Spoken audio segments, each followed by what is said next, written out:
Néstor. Si uno va por la calle y pregunta quién es Néstor, pues a veces me dirán Néstor de la Torre. Equivocados empezamos. Porque Néstor de la Torre fue su tío, el primer canario en cantar en la Scala de Milán en 1903 porque era barítono. Solamente hay que decir Néstor, porque Néstor Martín Fernández de la Torre, la verdad que es un apellido bastante largo. Con decir Néstor ya es suficiente. Si preguntamos quién es Néstor, me lo confundirán y dirán, ah, sí, el compositor Néstor Álamo. Me lo suelen confundir con todo el mundo. Pero, vuelvo y reitero, desgraciadamente, Néstor como pintor es un gran desconocido para todos. Tenemos aquí este retrato porque nosotros somos lo que somos gracias a nuestros padres. Y esta mujer, doña Josefa de la Torre Cominges, fue un personaje importantísimo dentro de lo que después se compondrá como la intrahistoria de la familia de los de la Torre, porque ella es la que articula a su alrededor a toda la familia, una mujer que sabía francés perfectamente, que tocaba el piano maravillosamente, y es la que le inculca a Néstor el gusto por el teatro. Porque cuando estamos hablando de Néstor, no estamos hablando solamente de un pintor, estamos hablando de un diseñador, estamos hablando de un escenógrafo, porque está considerado como uno de los mejores escenógrafos de la Edad de Plata de la cultura española, que es ese periodo de la década de los 20 y 30 que generó lo más granado de la cultura española. Ahí está Federico García Lorca, que lo veremos, y veremos a muchos personajes a su alrededor. Néstor siempre tuvo la ayuda de su madre, pero no la tuvo, desgraciadamente, de su padre. Como buen burgués, don Rafael Martín Fernández, Tong, de ascendencia irlandesa por ese apellido, pues desgraciadamente no lo ayudó nunca. Él, hombre burgués, quería que su hijo se dedicara a otros menesteres, que se dedicara a la medicina, que fuera notario, que fuera cualquier cosa, menos pintor. Si Néstor pedía unos zapatos cuando estaba estudiando en Madrid, nunca le mandó el dinero, nunca lo ayudó, y era su madre la que por detrás, como buena mujer del siglo XIX, no podía utilizar su propia fortuna, eso lo sabemos todos.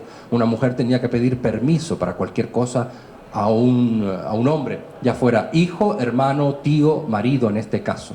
Ella se casa muy joven con don Rafael, él aportaba, era viudo, aportaba 2 hijos, y con doña Josefa tuvo 7. En total fueron 9 hermanos. Pero de esos 9 hermanos, Néstor tiene una afinidad absoluta, será porque los 2 se decantan por el mundo del arte con su hermano Miguel, el arquitecto, que aquí en Santa Cruz de la Palma hay obra de Miguel Martín Fernández de la Torre, que es el introductor del racionalismo en las islas, y que desgraciadamente tampoco le prestamos el suficiente respeto, casi, porque son personas que lucharon por darle a su tierra lo mejor de ellos. Y aquí tenemos a un Néstor muy joven, y si se dan cuenta, y después ven los lienzos de Néstor, él pinta su boca. Él está pintando su boca en todo momento. Una boca muy sensual, una boca con esos labios, como decían antiguamente, las membas, ¿se acuerdan? En plan bembudo. Y con unos ojos saltones. Un hombre que se preocupaba por todo, novelero. Un hombre que siempre estaba mirando detrás de todo, porque claro, él se convierte al simbolismo porque conoce, a partir de 1904, se va a Londres a ver a uno de sus hermanos y se enamora de los pintores prerrafaelitas, Dante, Gabriel Rossetti, Jones y toda esta gente. Era Néstor un hombre muy viajero, no estuvo nunca en América, pero sí es verdad que recorrió casi toda Europa y se impregnó de lo que Europa estaba dando en ese momento. Dense cuenta que estamos hablando de un periodo de transición, la Belle Époque, después de la Gran Guerra, la Primera Guerra Mundial, la Belle Époque, y después los años locos, el Art Deco, que es el canto del cisne de la cultura europea. Después de eso ya no vendrá nada. Aquí vemos a Néstor pintando del natural, porque él nos advirtió en todo momento que el paisaje era importante. Él viene a La Palma en 1931 con el que fue su pareja, con Gustavo Durán Martínez, después hablaremos de él, a impregnarse de la naturaleza de la isla de La Palma, y se quedó maravillado.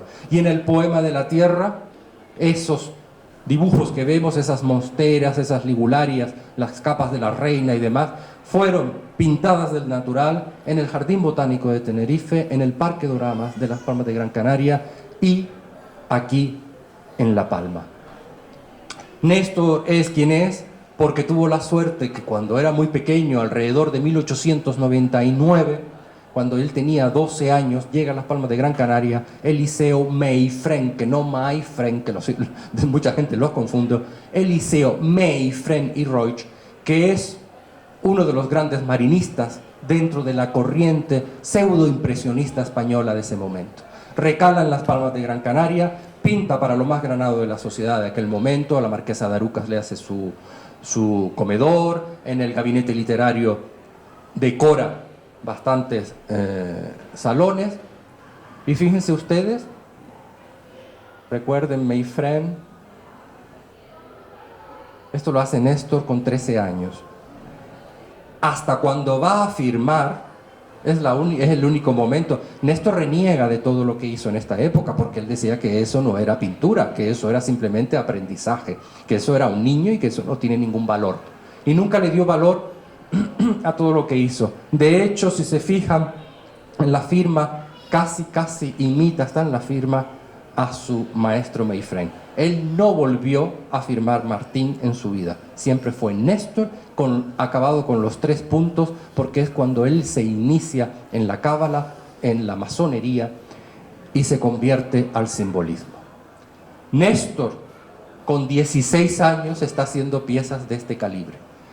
Los pintores simbolistas, saben ustedes que son pintores que se inspiran en el pasado, se inspiran en la mitología, y aquí con Leda y el cisne, Néstor comienza a introducirse dentro del mundo del modernismo. En esta época ya estaba en Barcelona, y este lienzo, que es uno de los más importantes del museo, pues recoge ese momento en que Leda va a ser poseída por Zeus en forma de cisne.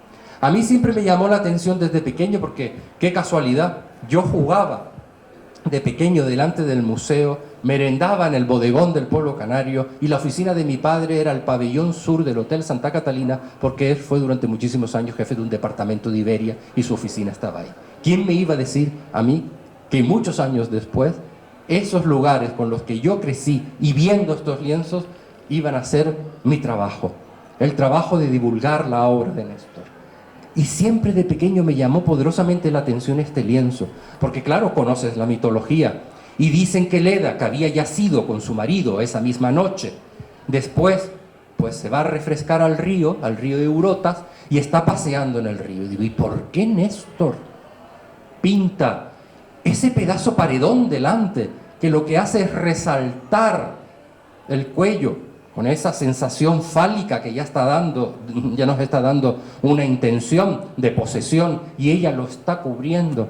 No es simple y llanamente un hecho pictórico, un recurso pictórico, sino que justamente Néstor era un conocedor de la mitología hasta tal punto que cuando uno se va a las fuentes originales y no lo que dice Wikipedia, te dice que ella estaba en un estanque al lado del río Eurotas.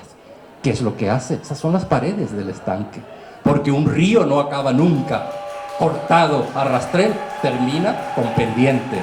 La gente se lo está pasando mejor con los puzzles, creo yo. Es el seguro que acabó uno ya y ese fue premio. Bueno, muchos conocerán a Dante Gabriel Rossetti, uno de los grandes pintores del prerrafaelismo. Casi toda su obra se encuentra en el Victorian Albert Museum en Londres, y estos son los que Néstor va a ver. Y estos son los pintores de los que se enamora y de los que recoge inspiración. Fíjense en las rosas, fíjense en la madreselva, fíjense en la manzana, y desnuda como una musa que es y que está imitando a Venus, la diosa del amor, a la que corona de tal manera con ese halo y la convierte en santa, porque es la diosa del amor y es una virgen. Y la cuestión es que esas rosas y esas madreselvas nos están haciendo una reflexión, porque hay que mirar más allá, no hay solamente que ver el color, cómo se trata la luz, sino la historia que el pintor está intentando contar. Y aquí lo que nos está diciendo es que el amor lo puede todo. Esta se llama Venus Verticordia, la que gira los corazones, la que hace girar los corazones, que en un momento nos da amor y en otro momento nos lo retira. Esta es la Venus que le servirá de inspiración para ser la hermana de las rosas en 1908. Esta mujer, que me imagino si han visitado, ¿quién ha visitado el museo? Sí. Pues nada, es una de las piezas que cuando me vienen los extranjeros les recuerda a Klim, recuerda a muchos pintores de ese periodo del simbolismo europeo. Y aquí está retratada María Rusiñol y Denis. María Rusiñol, que nació en el mismo año que Néstor, en 1887, pero que fallece en 1972, se convierte junto con Ismael Smith y Mariano Andreu en el cuarteto que se denominaron decadentistas, viviendo en Barcelona. Pues no se le ocurre otra cosa a Néstor que pintar a una mujer de color en rojo, cuando ese era un color privativo de las mujeres de mala vida, que no toda mujer podía vestirse de ese color, sobre todo en la época victoriana, porque todo tiene un sentido. Y encima la rodea de flores, y para colmo le pone al cuello un hipocampo, un caballito de mar que parece que está desbocado, que es de la colección del padre de María Rusiñol, Santiago Rusiñol, uno de los grandes pintores del paisajismo español en aquel momento. Y como Néstor sabía que estaba Rusiñol enamorado de los prerrafaelitas, le hace este retrato de su hija, que cuando lo ve la sociedad catalana de la época, pegó el grito en el cielo. La madre dijo que se asustó porque era demasiado escote. No, porque todo el mundo sabía perfectamente interpretar los códigos, esos iconos, que desgraciadamente ahora la gente no sabe reinterpretarlos. Cualquier persona del campo, una iletrada, llegaba a una iglesia y se veía una bandeja con 2 pechos cortados y la Virgen detrás sabía que era Santa Águeda, que si veía 2 ojos era Santa Lucía, pero ya ni reconocemos, gente de mi edad ya ni reconoce esos códigos, con lo cual se armó una carajalera tan grande que Néstor le dolió, retira el cuadro en 1909 y no se volverá a ver hasta 1956, después de muchos años ya fallecido, porque lo metió en su habitación y lo prohibió. Nadie pudo verlo, solamente en el ámbito familiar, muchos años después. Y ese mundo de la mitología, ese mundo del cultismo y del preciosismo de Néstor. Estamos hablando de Epitalamio 1909 o las bodas del príncipe Néstor. Néstor se transmuta casi en un Lord Byron y se está casando con las artes. Se está casando consigo mismo. De hecho, otro precepto importante de los simbolistas es justamente la androginia. Si se dan cuenta, feminiza lo masculino y masculiniza lo femenino, porque al fin y al cabo está siguiendo los preceptos de la teosofía, y eso lo veremos después. En toda la obra de Néstor es importante la numerología. Aquí hay 5 figuras, de las cuales 3, que son como esos muchachos, esos mancebos, que nos recuerdan mucho a Botticelli. Si se dan cuenta, esa fruta que están sosteniendo es la fruta del Valle de Hespérides y está sostenido por 3. Un número que en todas las religiones tiene valores místicos. Son los 3 puntos con los que se hace el triángulo donde está el ojo de Dios que todo lo ve, y es la Trinidad. ¿Qué es lo que pasa? Que la riqueza de todas las Islas Canarias, de todas las islas en aquel momento, en el archipiélago canario, era porque nosotros estábamos exportando, éramos la despensa de casi toda Europa, vía Londres, vía París, que nos olvidamos también que el puerto de París recibía mucha gente. Pero ¿qué familia canaria no tenía a un sobrino, un primo, un nieto o un tío en Londres para que le distribuyera y manejara el dinero y estuviera vigilando cuando llegara al Canary Wharf, al puerto canario, para distribuir lo que eran de sus haciendas. Y esa riqueza nos la otorgó la divinidad, nos la otorgó ese rector del mundo, ese gran arquitecto.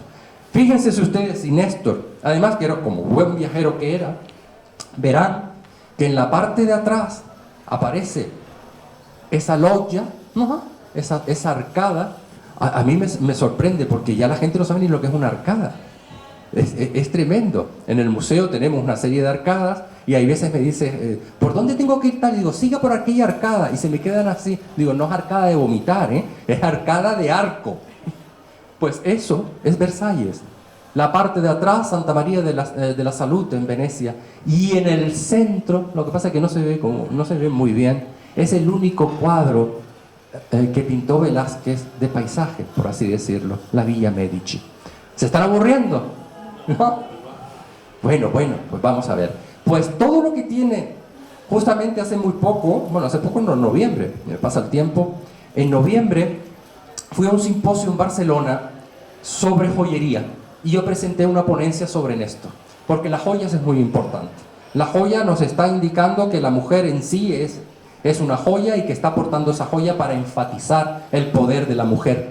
Pero es que tiene valores antropopaicos, tiene valores de protección, son amuletos, y aquí ella está ensartada por una serie de camafeos que lo que nos está indicando es que tenemos que mirar al pasado, tenemos que mirar a Grecia y a Roma, porque si no miramos el pasado, poco futuro tendremos. Dense cuenta que el vientre de ella está hinchado como las vírgenes de Malina, como las vírgenes flamencas, porque al fin y al cabo la mujer que tiene la capacidad de generar vida es también el arte, la que tiene capacidad de generar.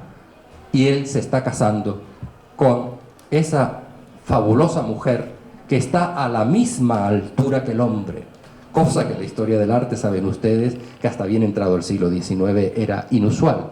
La mujer siempre tenía que estar una cabeza por debajo del hombre porque no tenía el mismo estatus.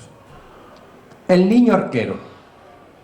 Esta que fue durante muchísimo tiempo una de las piezas más importantes del museo, pertenece a la Fundación Mafre Guanarteme, ya no está en el museo, se la llevaron para su sala, lo cual es normal. Y claro, uno ve y dice, qué maravilla de cuadro, qué riqueza, con ese mantón de Manila que ha convertido en el traje de esa joven que parece que está como indolente, encima de una tortuga, con Eros atrás. Y si conocen un poco las Palmas de Gran Canaria, se dan cuenta que la fuente que está detrás es la de Santo Domingo, la iglesia de Santo Domingo, que es la única fuente barroca que hay en toda la ciudad. En toda la tradición oriental, la tortuga es la que sostiene el mundo y es un emblema en todas las culturas, no solamente de lentitud, porque siempre nos acordamos que la lentitud, no, de sabiduría y de longevidad. Eros la va a traspasar con su karjak, el karjak lo tiene en la parte de atrás, con su flecha, la va a traspasar porque ya esa mujer pasa de la adolescencia, esa niña ya va a pasar de la adolescencia y va a pasar a ser mujer. Y la va a traspasar por el amor erótico, indudablemente. Y el agua que cae atrás tiene también valores místicos de pureza, castidad. Y se dice que en la tradición católica, la mujer que está representada encima de una tortuga es justamente eso, la castidad, la mujer que tiene que permanecer en la casa, porque al fin y al cabo ese caparazón es la casa de la tortuga. Fíjense ustedes hasta qué punto se puede llegar, ¿no?, de descodificar estos emblemas. Yo que tuve la suerte, y miren de dónde lo saca Néstor, se inspira en los grabados. No hay artista durante siglos que no se haya inspirado en los grabados, y sobre todo en los grabados flamencos, porque al fin y al cabo estas piezas se retransmitían por todo el mundo conocido con facilidad porque no pesaban nada, se podían mandar en carpetas, soportaban muy bien las inclemencias del tiempo, y se iban a América o se iban a Asia y los artistas locales reinterpretaban a su manera estos códigos. El sátiro del Valle de Hespérides. Si es importante la mitología, si es importante la androginia, también es importante la sensualidad y la sexualidad explícita. Es esta sexualidad, miren los labios, casi es un remedio de los labios de Néstor, pero lo coloca llena de plátanos, con todas las referencias fálicas que tiene el plátano. Hércules. Siempre se ha dicho que este lienzo que mide 4 metros de alto por 3,70 de ancho, estaban en el Tibidabo en Barcelona. Néstor trabajó para el doctor Andreu. ¿Se acuerdan de las pastillas del doctor Andreu? Que todavía existen porque las compró una famosa farmacéutica.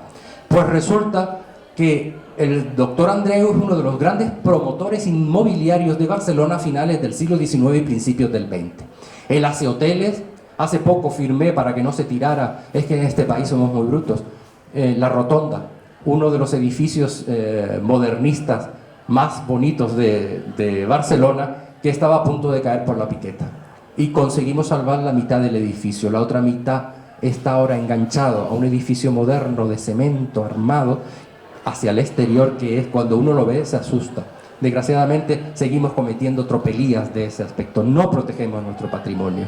Pues Néstor siempre se dijo que el doctor Andreu lo había contratado para que decorara el Tibidabo. No, esto estuvo en el Gran Casino de Barcelona, junto con otros 3 plafones enormes que desgraciadamente están en muy mal estado. Los que perviven están en muy mal estado porque las hijas del doctor Andreu lo arrancaron, los metieron en tubos y los metieron en el sótano de las casas. Y cuando fueron a sacarlo, alguna dijo: ay, pues mira, esto me gusta, pero es muy grande, vamos a hacerlo más pequeño. Y entonces lo pegaron a tablets, le dieron la vuelta por la parte de atrás y no hay quien los despegue. Con lo cual, si los despegáramos, nos cargábamos el lienzo. Y están casi perdidos, por así decirlo. Y aquí aparece Hércules levantando el túmulo de Pirene. Es gracioso porque el Museo Néstor conserva uno de los departamentos pedagógicos más antiguos del archipiélago. Nosotros, junto con la Casa de Colón, estábamos hace más de 30 años dándole a los niños la posibilidad de que conozcan la obra de Néstor y que la reinterpreten. Hacemos talleres y es muy bonito porque ves como los roles desgraciadamente están demasiado marcados. Los niños van hacia el Hércules y las niñas me van siempre a pintar la Dama de las Rosas, exceptuando lo que les conté a algunos compañeros esta mañana, que una niña un día se me sale y me pinta la fachada. Esa niña va a ser arquitecta, eso está claro, porque me hizo un despiece del frontispicio del edificio que me quedé. Digo, me fui corriendo, la profesora le dijo: por favor, esta niña, protéjanla, porque esta niña llegará a ser algo. Pues aquí está levantando, y hay que verlo en el museo, porque cuando está levantando esa roca se ve la calidad de la pintura de Néstor, que era un magnífico intérprete de las luces, de las sombras, de los esfumatos, de las calidades. Cuando se ve que Hércules le está levantando la tumba a su amada, al levantar esa piedra enorme, hiende el pie en el mar Mediterráneo, y el verdín de las algas se desprende y el agua destila, y vemos el agua destilando, y vemos el dolor y la ira de Hércules en los ojos, y vemos que se nos está contando una historia de dolor, porque al final, lo ven, es casi magmático. Hay magma en la parte de atrás y ese cielo está ardiendo, porque supuestamente Pirene, él lo que está viendo es la pira donde ardió Pirene. Y claro, yo le digo a los niños, si ella se llamaba Pirene, ¿qué tumba le levantó para resguardarla para la eternidad? Los Pirineos. La tumba de su amada, los Pirineos. No me digan ustedes que no es una historia bonita. Eso se escribió Jacint Verdaguer, uno de los grandes escritores del regionalismo catalán, en el que Néstor se inspira para hacer justamente todo ese ciclo para el Casino de Barcelona. Y los personajes son muy importantes. Esta obra no es de Néstor, es de Alexandre Séon y está pintada en 1891. Néstor era todavía un niño. Este señor se llamaba en verdad Joséphine Péladan, de familia de clase media, media normal, francesa, que de repente se convierte y se hace el fundador, el refundador, por así decirlo, de los Rosacruces. La la Legión de los Rosacrucianos es creada por el zar Peladán y Guaita, otro personaje importante. Él se viste como si fuera un brujo mesopotámico. De hecho, se cambia hasta el nombre y se hace llamar Zar Merodach, recordando siempre esa cultura mesopotámica, arcade, de los acadios, etcétera, etcétera. Y resulta que este hombre dice que no hay más religión que el arte y hace los salones rosacrucianos. Esos pintores que son rechazados, como siempre, 60 pintores que se unen para, a partir de 1892, hacer los salones rosacrucianos. Ustedes imagínense 20.000 parisinos asistiendo a la inauguración. Se armó tal revuelo en París que este hombre vestido con esos caftanes, dice que se ponía aceite de cedro en la barba, diciendo, junto con Debussy, el músico, y Erik Satie, porque son los músicos que le componían la música a él. Imagínense ustedes que toda esa gente está entrando a la exposición, intentando entrar, porque son muchísimos, y de repente se oyen trompetas, porque todo es escenografía en la vida, y esta gente lo hacía magníficamente. Él diciendo que no hay más arte, que no hay más religión que las artes, y de repente se oye la música de Wagner. Era otro mundo, un mundo que querían cambiarlo, un mundo que tenía miedo a la industrialización y que estaban todos mirando hacia el espiritismo, hacia el mundo del más allá. Un mundo que la gente se me sorprende cuando yo les digo que no tiene nada que ver con eso que de esas brujillas que hay por ahí sueltas que dicen, te voy a poner 4 velas negras y todas esas boberías que dicen. No, esta gente estaban descubriendo, intentaban descubrir esta mujer, sobre todo Helena von Hahn, Madame Blavatsky, porque se casa con el señor Blavatsky, que era médico, pues una mujer de la aristocracia, de la pequeña aristocracia rusa, que a partir de la década de los 80, pues crea la Sociedad Teosófica, una sociedad en la que intenta buscar la sabiduría en las religiones, en todas las religiones, y se da cuenta que todas las religiones son iguales, que creemos en el mismo Dios, que creemos en ese mismo mundo, pero que por un quítame allá esas pajas nos estamos peleando. Lo que está ocurriendo ahora, ella ya lo dijo. Ella escribió un libro muy importante que dice que es imposible que lo hubiera podido escribir ella, porque son miles de páginas. Se llama Isis sin velo. Al quitarle a Isis, que al fin y al cabo es nuestra Virgen María, porque es la reencarnación de la mujer, de la Virgen, al quitarle el velo sale la sabiduría. Entonces busca la sabiduría en el misticismo, en el espiritismo y en la comparación de las culturas, de las religiones. Esta mujer se viste de hombre, se va a las mezquitas, que si la hubieran pillado, la hubieran decapitado allí mismo. Se va a Egipto, se va a la India a estudiar y nos trae todo ese legado a finales del siglo XIX. Vayan a ver lo que nadie va a ver. Vayan a ver las sociedades teosóficas. La primera se crea en Nueva York en 1875, pero la de París es un edificio espectacular. La de Nueva York y París todavía existe la sociedad teosófica y tiene un peso específico. Lo que pasa que en ciertos ámbitos, claro, eso está claro, pero vayan a ver lo que nadie va a ver. Si van a París, por favor, no vayan a Versalles, no vayan al Louvre, vayan a ver los museos como el Museo Néstor, que son museos que están olvidados por todos. Vayan al Nissim de Camondo, nadie va a ese museo. Y nadie sabe ni quién era Nissim de Camondo. El barón Nissim de Camondo, al fallecer su único hijo varón en la Primera Guerra Mundial, dice, ¿y a quién le voy a dejar todo esto si solamente me queda mi hija y queda mi mujer y yo? Nadie va a seguir ni con mi título, porque ellos eran varones, ni van a seguir con el legado. Era uno de los mayores coleccionistas del 18, sobre todo de mobiliario francés y de pintura. Los mejores Watteau que hay en Francia están en el palacio de los Camondo, en Nissim de Camondo, que era su hijo. Pues resulta que desgraciadamente su mujer, su hija y él fallecen en Auschwitz, porque eran de origen judío, y todo ese legado pasa al Estado francés. Nadie va al Gustave Moreau. Gustave Moreau es el que pintaba aquellas Salomés impresionantes y es el padre del simbolismo. Yo he estado solo en ese museo, sentado en una silla 2 horas, sin entrar nadie. Y les puedo asegurar que no defrauda. Es una verdadera maravilla. El Albert Camus. ¿Han oído alguna vez de estos museos? Nadie va al Albert Camus. El Albert Camus está en el norte de París, estaba a las afueras de París en su momento, y esto es un hombre que se arruina, desgraciadamente, era banquero, se arruina en el año 29. Casi todos ellos tienen unas vidas realmente muy dolorosas, al igual que la de Néstor y la de muchos amigos de Néstor, porque eso es lo que cuento yo en el museo. Esa es la época desconocida de Néstor y de todos estos contemporáneos. Pues este hombre muere en la pobreza, pero en su momento hizo el primer pueblo japonés fuera de las fronteras de Japón, y está en París, con unos jardines espectaculares, y mandó a gente joven para que retratara las culturas que él creía que iban a desaparecer. Era un utópico.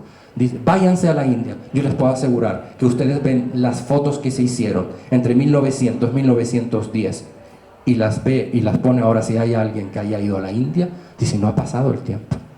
Hay culturas en las que parece que no ha pasado el tiempo.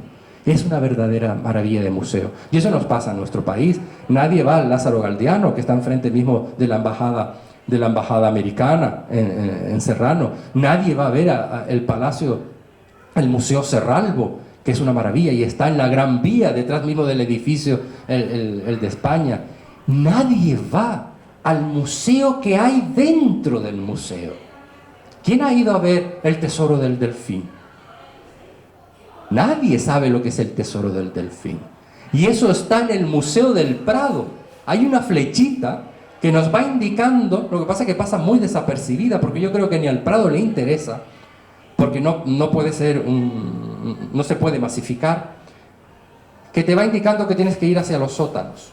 Y te vas adentrando y vas a la cámara acorazada del Museo del Prado, a la antigua cámara acorazada. Y cuando uno entra y ve aquellas vitrinas, que fue el tesoro que trae el gran delfín Felipe V cuando llega a ser rey de España, y se ve aquellas fuentes del siglo XVI talladas en cristal de roca, porque la gente ya no sabe ni lo que es el cristal de roca. Es un mineral y no son las lámparas que te dicen, pero eso es de cristal de roca. Digo, no, eso es cristal de Swarovski o cristal de vaya usted a saber qué. Guarnecido de esmeraldas, zafiros, brillantes, jades del siglo XVI, del siglo XIII. Y nadie sabe que ese es el patrimonio nuestro, que es nuestro legado, el de todos los españoles. Es una pena.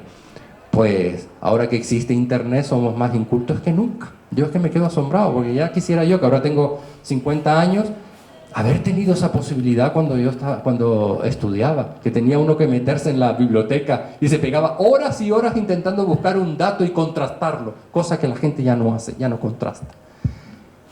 Estamos indudablemente ante la gran obra de Néstor. Él quiso hacer el poema de los elementos. Aquí tenemos el poema del mar, con esos 4 plafones, que cuando la gente los ve, no se percata de que está en un lugar que es mágico, que es místico, porque es un octógono, en esa sala es un octógono, con un círculo que es la perfección que está en el centro, y que si tú te pones en el centro de ese círculo y hablas, tú solo te oirás con eco. Oirás tu alma, pero nadie más la oirá, porque las personas que están alrededor no te van a oír con eco. Eres tú. Y la gente se me asombra cuando le digo, ponte en el centro y di tu nombre, y retumba hacia adentro de ellos. Es asombroso, es un recurso mágico, porque eso es lo que quería Néstor. Néstor, simbolista, estudioso de la cábala, como todos los simbolistas, estudioso de la numerología, del espiritismo, pero no ese espiritismo que ya me lo digo, sino un espiritismo que intentaba ser científico, porque intentaban buscar el más allá. Los simbolistas nos están diciendo con un metalenguaje de que hay algo, una historia detrás de cada lienzo, que no solamente te puedes llevar por el color, por la calidad de la pincelada, y cómo Néstor le insufla hasta luz a esa luna, que es una de las mejores que se han hecho en la historia del arte. Y no porque lo diga yo, sino porque está en los libros de Taschen que se han publicado en alemán, en francés, en inglés, en italiano, en todos los idiomas. Entonces, cuando les digo que esto lo vio Alfonso XIII y se quedó el hombre junto con su esposa, Ena de Bathenberg, se quedaron los dos maravillados porque Néstor, como buen escenógrafo, los puso sobre un fondo negro y con lo que nosotros los canarios llamamos sahumerio, con incienso. Entonces captaba sensaciones cuando entrabas en esa exposición. Y de repente se oye un grito en la parte de atrás, que era el conde de las Almenas, un individuo muy conservador, que grita: «¡Estos jóvenes ven sexo donde no lo hay!». Y se lo va a decir al rey Alfonso XIII. Anda, hay que ser torpe. Porque Alfonso XIII, que era el que mandaba hacer las películas pornográficas a Barcelona, que le gustaba más esto que comer, el hombre dice: «Pero manden a callar al conde de las Almenas, que esto está precioso». ¿Por qué? Porque Néstor, en uno de estos plafones, bueno, con el amanecer, lo que Néstor está ejemplificando es el nacimiento. Esos tres muchachos, otra vez el número 3, con esos peces que son gigantes, que son nuestros peces, son nuestras morenas, son nuestros peces gallo, son las fulas, los gueldes, etcétera, etcétera, que él retrata del natural en la playa de las canteras, porque los marineros, cuando él era pequeñito y todos se la llevaban, y él, como hacía Anglada Camarasa y otros pintores, se hace la caja de cristal para ver cómo nadan y para ver su movimiento y el color que tienen dentro del agua, y lo intenta captar. Lo que está ejemplificando es el nacimiento, es la vida. Por eso esos tres putis están desesperando, están naciendo, están llegando a la vida. Pero claro, en el siguiente plafón están cabalgados por una pareja, siempre andrógino. Los penes casi desaparecen, pero sí aparece un gran pene en el hocico del pez. ¿Qué es lo que nos está contando Néstor? Que esos adolescentes es el momento en el que conocen su sexualidad y que el mundo los está cegando porque no saben por dónde va. Su vida es totalmente una incógnita. Entonces ese sol de la vida les está dando en la cara, los está cegando y está apareciendo la sexualidad explícita. Siempre que aparece un elemento acuático, y en este caso es el pene que se está introduciendo en el mar, está haciendo una referencia a lo femenino, porque al fin y al cabo nosotros nacemos de la placenta, nosotros somos agua y nosotros venimos del mar, con lo cual nos está diciendo: la mujer que tiene la capacidad de generar vida es agua. Y ahí está. Y eso es lo que el conde de las Almenas, cuando vio ese gran pene, y el hombre se puso nervioso. Bueno, todo el mundo se ponía nervioso con la obra de Néstor, fíjense, en su época, con la hermana de las rosas, con este pobre, cuando él intentó presentar el epitalamio y las bodas del príncipe Néstor a la Exposición Internacional de Bruselas, lo intentaron rechazar porque dice que aquello no era moderno, que este hombre era un anticuado, y no se estaban dando cuenta de que Néstor estaba siendo moderno porque era el único que pintaba ya casi de esa manera, con ese preciosismo. ¿Ven ese rascacio que parece que está como un Jonás, como si fuera una ballena? Está impulsando a ese individuo hacia el último plafón, y aparece el ocaso en la parte de atrás. Pues bueno, ya cuando uno cumple 50 años y mira por el otro lado, ya nos damos cuenta de que estamos por la otra vereda, desgraciadamente. Y ya te empiezas a plantear otras cosas. Y es lo que Néstor nos están diciendo. Es la madurez, es el ocaso de la persona que inexorablemente va a ir hacia el último estadio de la vida, que es la muerte. Siempre la muerte aparece en el número 4. Siempre. Tanto en la literatura simbolista como en la pintura. El número 4 tiene connotaciones positivas en Occidente porque son los 4 evangelistas, los 4 puntos cardinales, pero en Oriente está prohibido por completo. Uno, si va a China, no va a la planta número 4 de ningún edificio. Y yo cuando le digo a mis amigos cuando van a China: mira a ver si encuentras algún número 4 solo. No vivirán nunca en el número 4 de ninguna calle. Es gracioso porque hay un programa que a mí me encanta, que es el Reforma Casas. Entonces van con una pareja de chinos, y la china, que tenía un ojo que no era ni normal, y estaban en Vancouver, y les está enseñando casas para reformar. Y ella se queda literalmente clavada delante de la casa, y le dice el de la inmobiliaria: ¿entra? Dice: no, tú estás loco. ¿En el número 4? Yo ahí no entro. Y el marido dice, contra, es verdad, el número 4. Cogieron los dos, se dieron la vuelta y se fueron. Es el número, es como si fuera el 13 nuestro. Lo que pasa es que para nosotros el 13 ya como que ha pasado, pero para un oriental el 4 no ha pasado. Porque el ideograma muerte y 4 se escribe casi igual y se pronuncia casi igual. Con lo cual estamos dándonos cuenta que Néstor conocía perfectamente esos códigos porque todavía el peso del japonismo estaba presente. Desde que en la década de los 60 del siglo XIX, sobre 1863-65, Estados Unidos obliga a Japón a abrir las fronteras a Europa, a Occidente, empiezan a llegar los grabados japoneses envolviendo el té, la porcelana, y los impresionistas y los modernistas empiezan a ver lo que estaban haciendo los japoneses, lo que estaban haciendo desde hacía siglos, y se quedan impresionados. Y ese japonismo lo veremos en las telas, lo veremos en la porcelana, que empieza a llegar a raudales otra vez en el siglo XIX, que lo fue en el XVIII, pero que en el siglo XIX sigue perviviendo. Es una de las mejores representaciones que hay de la muerte. Y es selenítico, con esa luna en la parte de atrás, y la cara de horror de los personajes, diciéndonos, vamos al infierno, que no es el infierno católico, sino es el infierno de las almas, el averno, donde iremos todos, y Caronte nos pasará en la barca hacia el otro mundo. Los otros plafones del mismo poema, desgraciadamente no los puse aquí porque si no, no iba a terminar en la vida. El que me interesa es el número 4 justamente, que es Mar en Reposo, donde se ve a Néstor, aquí no está, donde se ve a Néstor haciendo el Cristo junto con el que fue su amante durante muchísimo tiempo, Gustavo Durán Martínez.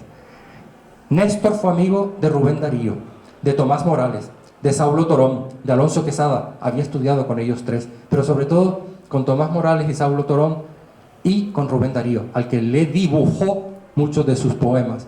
Y hay veces que ver un poema de Rubén Darío es ver una obra de Néstor. Néstor es un pintor poético y pone a su amante y a él, lo pone en el número 4, diciendo que a pesar de que la muerte nos lleve, nuestro amor será eterno. Ahí la gente se me emociona cuando cuento aquello, porque es muy bonito verlo. Tanto en cuanto que ese lienzo, si yo lo saco de la pared, lo pongo solo y pongo Dalí, pasa por un Dalí de primera época. Néstor protegió a Dalí siempre. Néstor conoció, gracias a Gustavo Durán, a Buñuel, a Pepín Bello, a Alberti. De hecho, Alberti se echó a llorar ya muy mayor en la sala esa porque empezó a recordar a sus amigos. Literalmente, perdonando la expresión, cuando vio el lienzo dijo, coño, Gustavo Durán. Se había olvidado hasta él mismo de todos ellos, porque era el único que quedaba vivo junto a Pepín Bello, que fue el último que falleció. Entonces se emocionó el hombre al recordar su etapa de la residencia de estudiantes.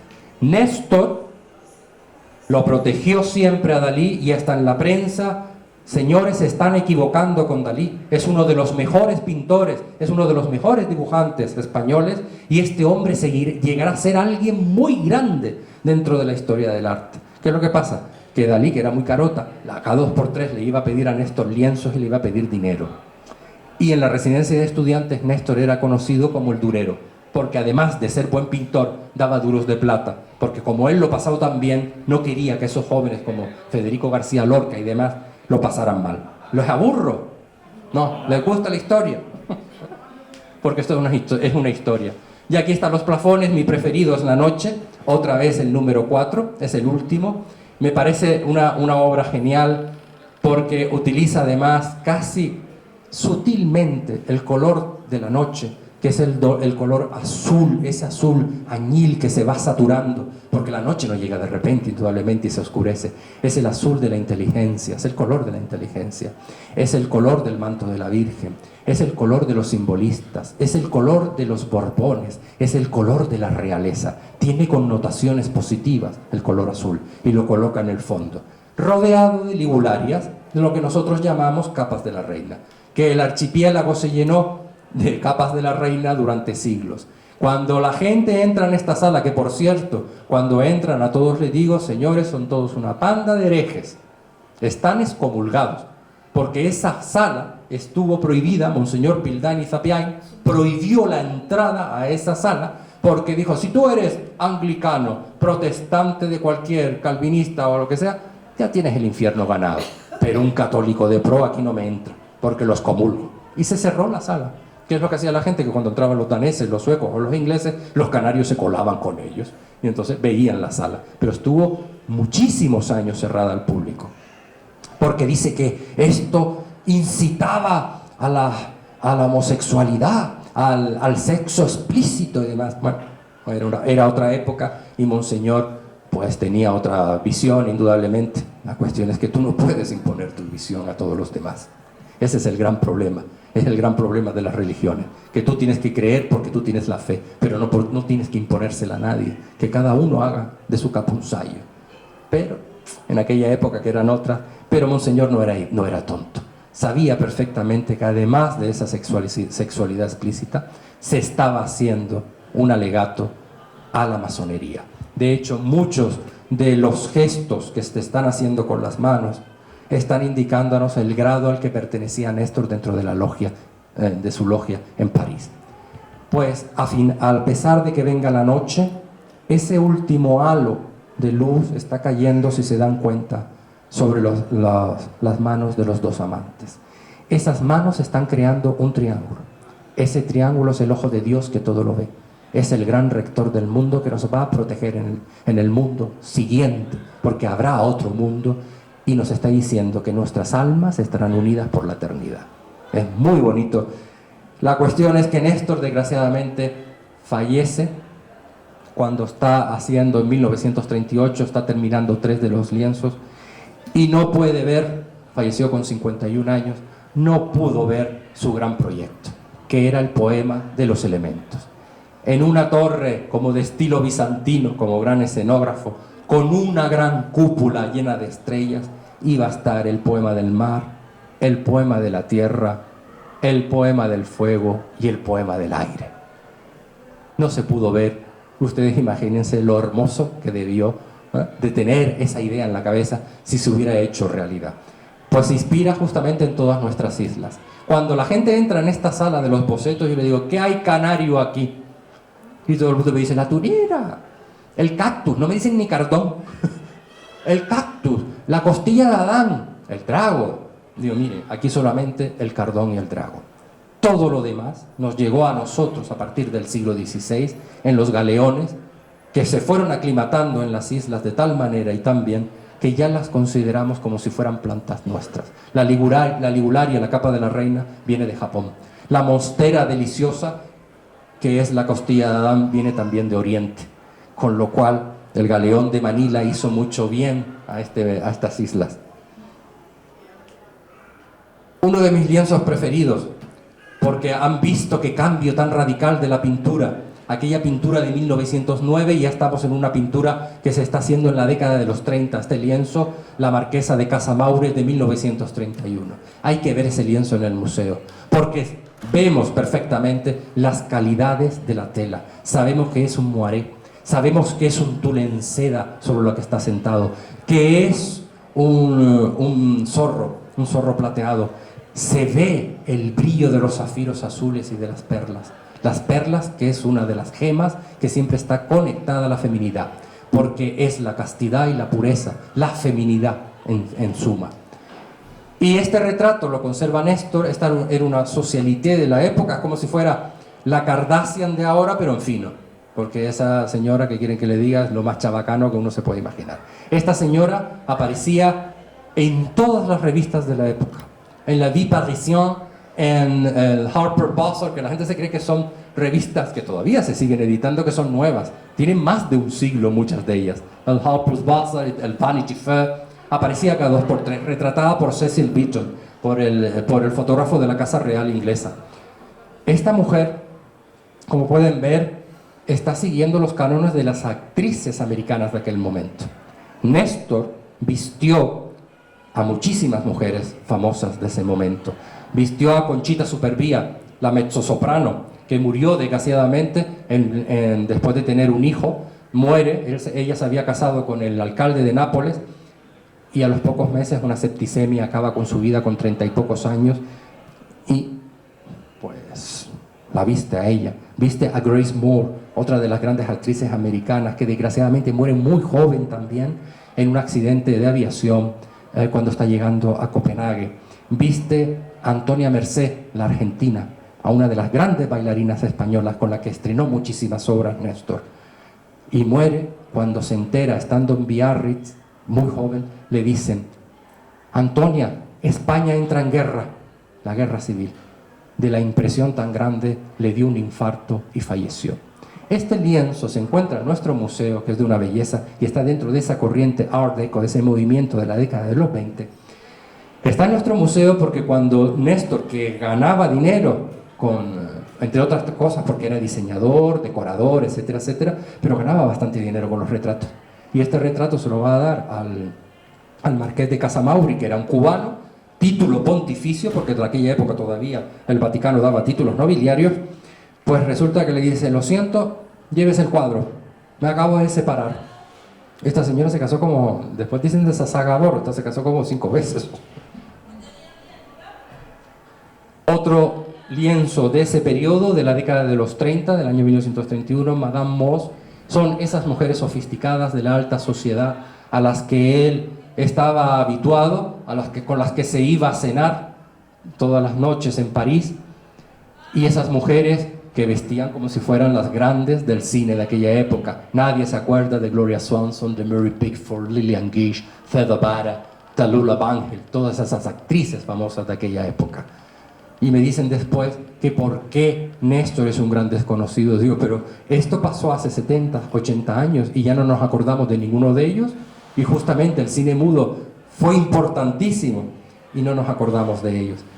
Vemos en este lienzo, cuando nos acercamos, que es un terciopelo planchado, la calidad de la luz, y si le insuflamos un poquito de aire al traje de las niñas, parece que se va a levantar. Es una muselina finísima, finísima. Y Néstor, cuando regresa en 1934 de París, porque ya no lo contrataba nadie, ni a él ni a nadie, porque el crack del 29 se alargó más de la cuenta, que es lo que nos ha pasado a nosotros con nuestra crisis también. Y desgraciadamente ese crack del 29, todos los que hemos estudiado historia sabemos perfectamente que acabó en Segunda Guerra Mundial. Esa Europa convulsa que Néstor, por suerte, no llegó a ver casi, pero sí vio a su país desangrarse. Pues resulta que él, cuando regresa en el año 34, nos dice: ¿y la identidad canaria? ¿Qué es de nuestra identidad? Él se va recorriendo todas las islas viendo la arquitectura. Le encantó Santa Cruz de la Palma. Si él, en aquel momento, que nos previno y nos dijo: nuestro patrimonio y nuestro paisaje es el mayor garante que tenemos porque el futuro de las islas será el turismo. Y lo dice en 1934. Y crea el Centro de Iniciativas y Turismo con su hermano y un grupo de burgueses de Las Palmas que después pasan a Tenerife también y se crea el CIT de Tenerife, intentando, como no había consejerías, no había concejalías de turismo ni nada, dar esos primeros pasos dentro de un turismo de calidad. Y por eso hace el pueblo canario. Y por eso diseña el Parador de Tejeda.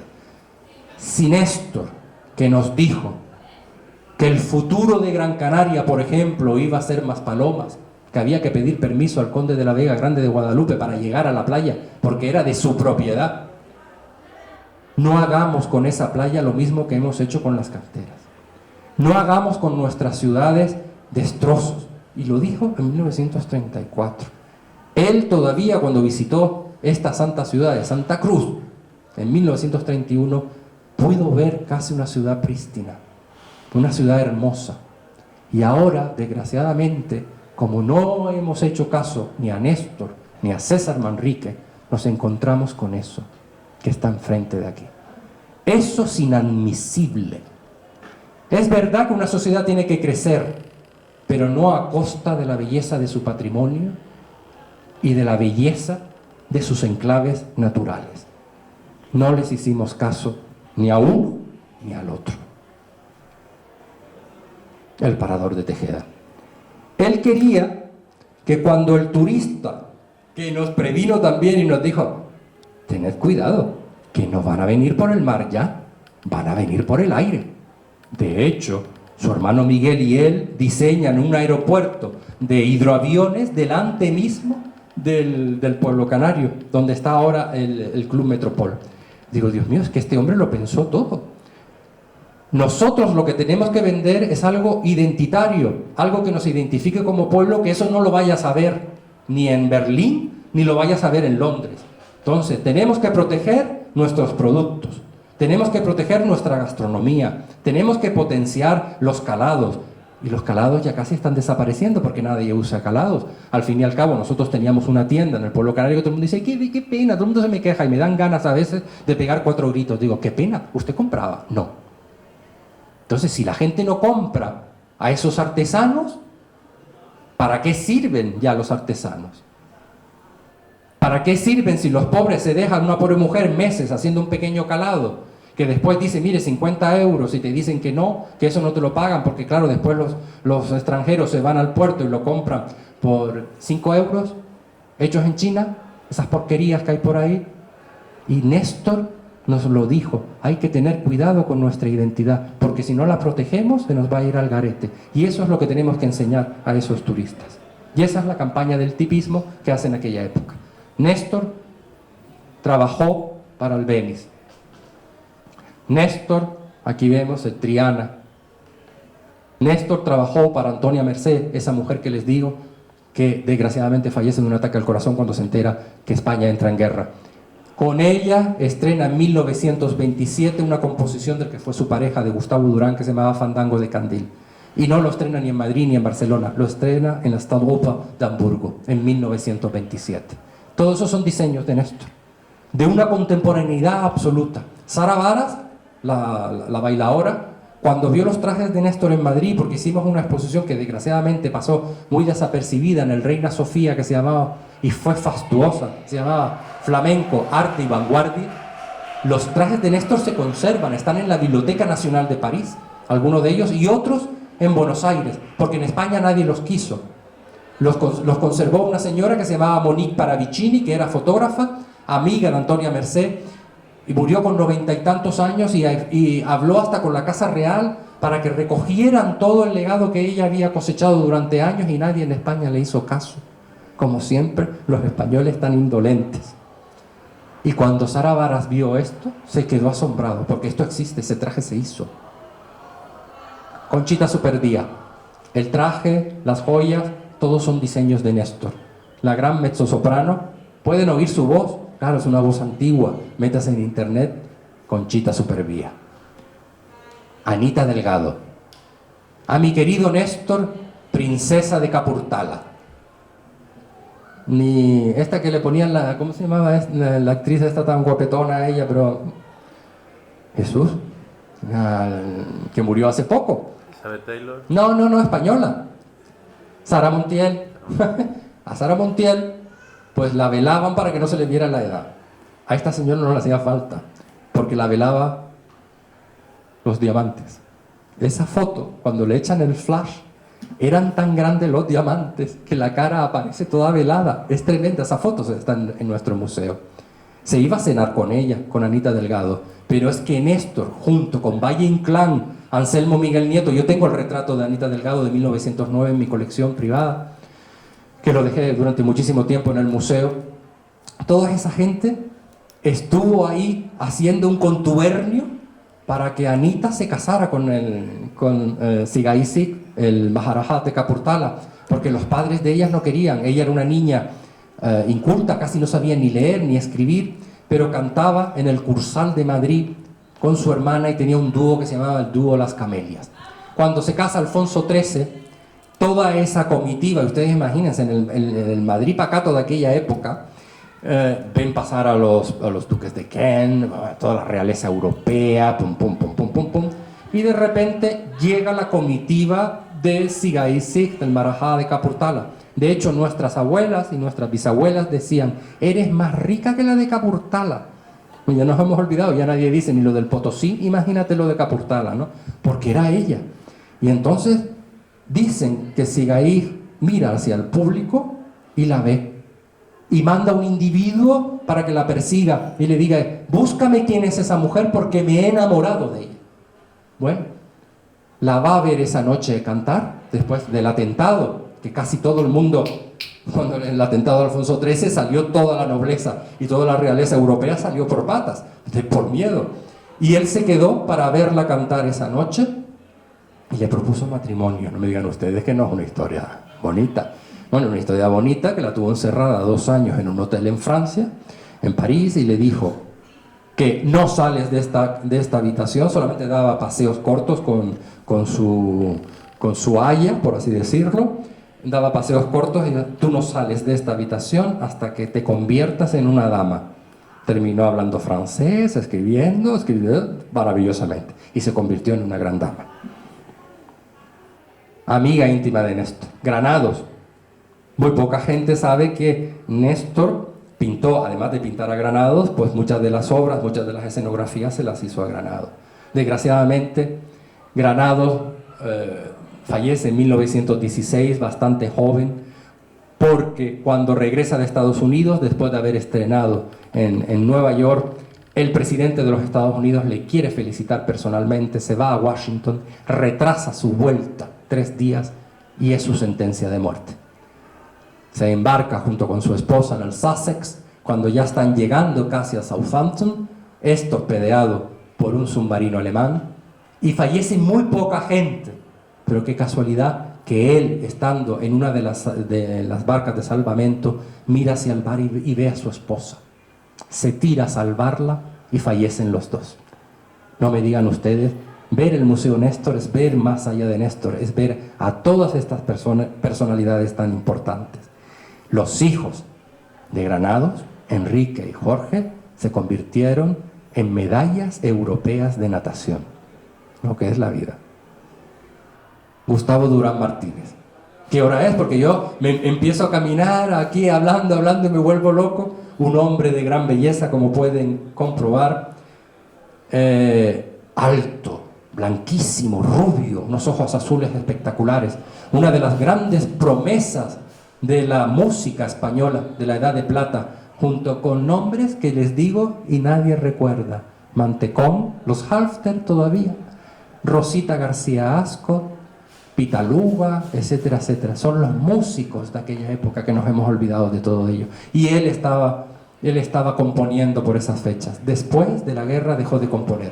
Era uno de los militares más jóvenes de la República, sabía 10 idiomas, fue espía de la CIA, estuvo en la pacificación del Congo. Por favor, léanse la biografía, que la pueden encontrar muy fácilmente. Javier, no me acuerdo ahora quién escribió la última, y además que la fuimos a presentar a Madrid, se me ha olvidado el apellido, pero busquen Gustavo Durán, indudablemente le aparecerá toda la bibliografía que hay sobre él. Se casa, abandona a Néstor, y eso fue un gran dolor para Néstor, abandona a Néstor, se casa con una señora americana, con una de la familia Cropton. Tiene 3 hijas, yo conozco a 2 de las hijas, una de ellas es una gran literata inglesa, ya no son Durán, son Duran, es Jane Duran. Y lo que es la vida, ese dolor que Néstor siente, pues lo va a tener que dejar de lado, porque la hermana de Gustavo Durán se casa con su hermano queridísimo, con el arquitecto, con Miguel Martín Fernández de la Torre. Y los descendientes, Pastora, Néstor, Martín Fernández, Durán, con lo cual los Durán estarán unidos por vida. El macartismo los expulsa de Estados Unidos y él muere con 60 y pocos años de un infarto en Grecia. Y está enterrado en Creta debajo de un olivo, porque él decía que era el árbol que le recordaba a su país. Ya estamos casi terminando. Le diseñó los trajes a María Kuznetsov, una de las grandes bailarinas de los ballets de Diaghilev en París en aquel momento.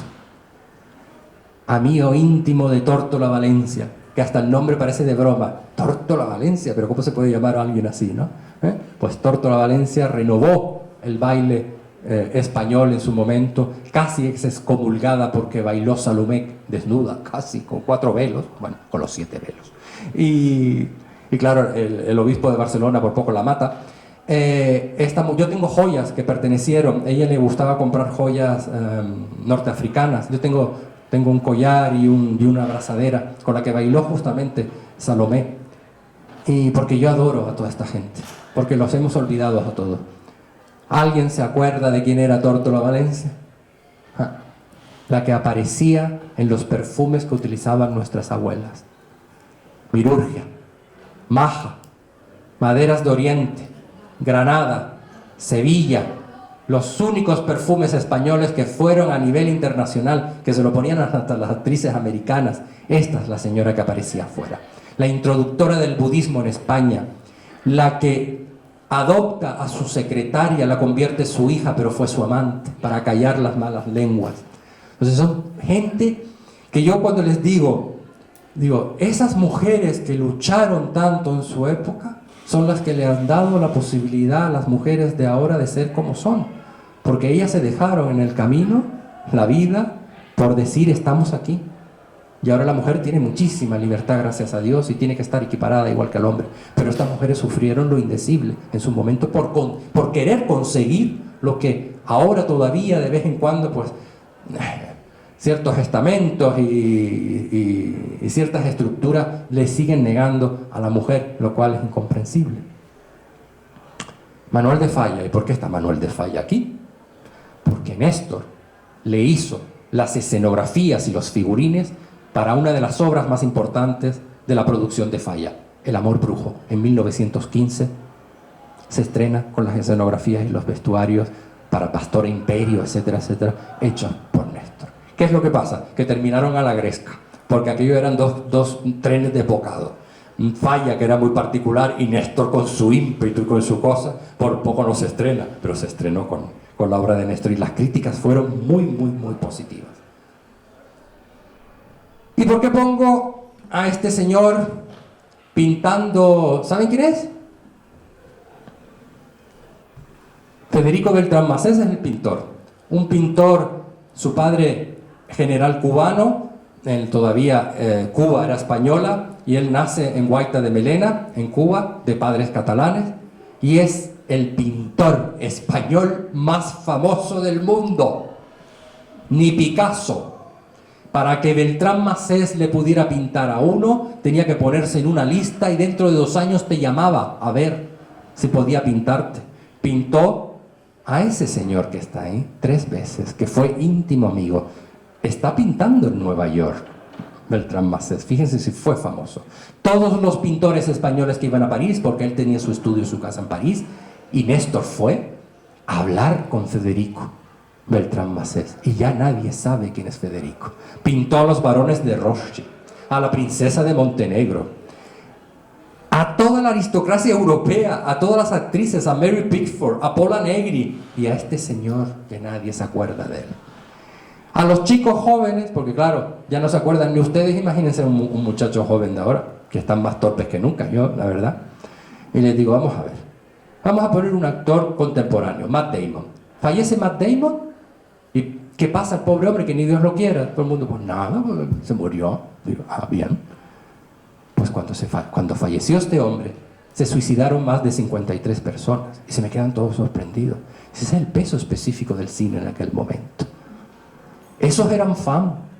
Eso era un fan. Morir por su ídolo, por Rodolfo Valentino.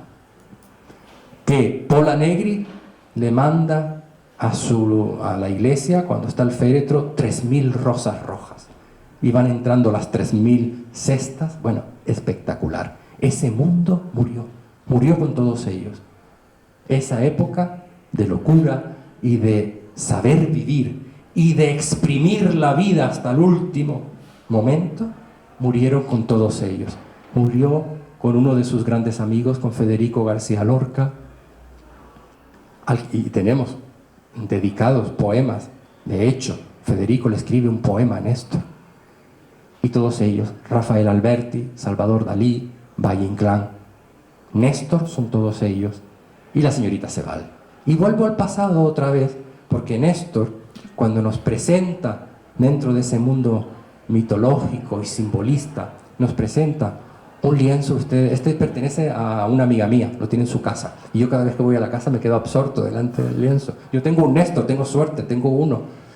Pero que son 3 majas, a mí me gustaría cambiárselo por este. Porque aquí aparece la señorita Sebal, si se dan cuenta, andrógina. Parece ni un hombre ni una mujer. Con ese cuello que parece del parmigianino, parece totalmente renacentista, alargado, alargadísimo. Ya el protobarroco. Y si se dan cuenta, y si yo no se lo digo, pues no se percatan. Bueno, Néstor nos está hablando otra vez. Ella está formando un gran triángulo. Ella es el ojo que todo lo ve. Ella es una parte de Dios que nos está ofreciendo una granada. La granada es la sangre de Dionisio. Dentro de la masonería, la granada es la masonería en sí, y los hermanos masones son cada una de las pepitas que conforman la granada. Al fondo hay una fortaleza inexpugnable, es el amor de ella, que si tú quieres conseguir su amor, porque también tiene connotaciones sexuales la granada, tienes que luchar por su amor, hasta tal punto que en la cenefa que ustedes aquí no ven, aparece un sol tejido, 2 hombres luchando por el amor de ella como si fueran frigios, y un elefante blanco que es símbolo de pureza en la tradición oriental. Ella es pura, y tú, hombre, tendrás que luchar por el amor, que es el sol, que es ella. Pero percátate de que solo hay una vida, y esa vida es el río que va serpenteando, que es el nacimiento en las montañas y la muerte en el mar. Date prisa en conseguir el amor, porque el amor se nos va. No me digan ustedes que no es hermoso. También es verdad que yo veo más allá, pero claro, cuando empiezo a escribir y empiezo a sacar lo que hay dentro del lienzo, digo, es que nadie se había dado cuenta de que eso está calado ahí. Las decoraciones del Teatro Pérez Galdós, que simple y llanamente se creen que son puramente decorativas. Hay todo un alegato alquímico, esotérico, numerológico en todo el Teatro Pérez Galdós.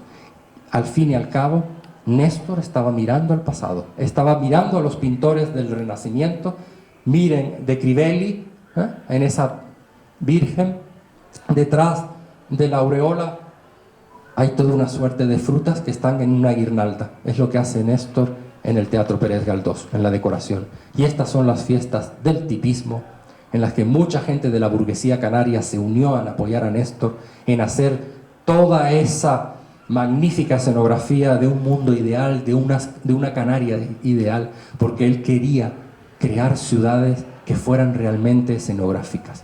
No se le hizo caso, desgraciadamente, y Néstor aparece ya le quedaba ya 3 años nada más de vida, y muere demasiado joven, muere intentando recordarnos de que somos 7 islas de una belleza sin par que tenemos que cuidar.